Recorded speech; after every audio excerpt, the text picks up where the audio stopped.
Hi and welcome to Tram TV. My name's Ed Miles and this is the Daytona Spirit XCR Gore-Tex boot. So as with all Daytonas, we've got a full leather upper, water and oil resistant on the upper as well, so the water should bead off. Use the Daytona leather cream to make sure that water beads off nicely and that will work perfectly. Punch vented down the front. The reason for this is more of a 3-season boot. You can use it all year with the correct socks underneath, but it's a much cooler boot than your standard Gore-Tex that you see with other manufacturers and some of the other Daytona ranges. So, the full leather upper with the punch vent in the outside. If I spin the boot round, stretch panels all made of kangaroo, so it gives you a bit of extra flex in those areas. Back to the back of the boot, you've got a Scotch-Lite area on the back of the boot, bit of extra reflective, bit more safety in the boot as well. Throughout the sole, you've got oil and water resistant sole, with a comfort pad underneath and also a steel galvanised shank, so you shouldn't have any issues with strength on the bottom of the sole. Still perfectly flexible, of course. Underneath the gear change pad, you've got a pad that protects the Gore-Tex waterproof layer from your toenails when you're changing gear, so you won't get that wearing down sensation on the front of the boot and with leaking problems. There shouldn't be any issues with leaking in this area here. As I said before, this is the Gore-Tex XCR boot. The XCR really is the primary feature of this boot.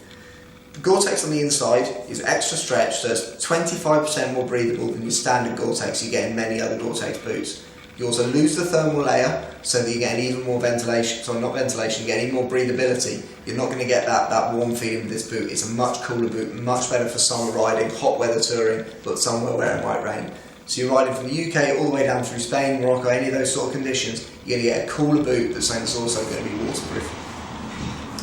Spin the boot round to the opening. You've got a full leather covered zip, curved as always from Daytona, and a bonded zip as well. It's curved to the bottom, so if you do have an accident, the extreme pressure on the zip might pop the zip open a little bit, but where it curves should stay done up, so the boot's got the best chance of staying on the foot. Again, standard with many Daytonas, there is calf adjustment. You just need to pull this aside and you can adjust the calf area of the boot.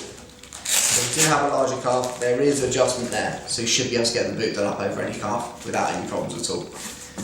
The Daytona Spirit XCR Gore-Tex boot is the absolute perfect boot for the person who wants a touring boot, riding in mainly hot conditions, wet conditions. It will do all the work in those conditions. If you do ride when it's colder, you need to wear the right socks underneath because it's not the warmest boot that Daytona do. Any more information, please see www.tram.co.uk.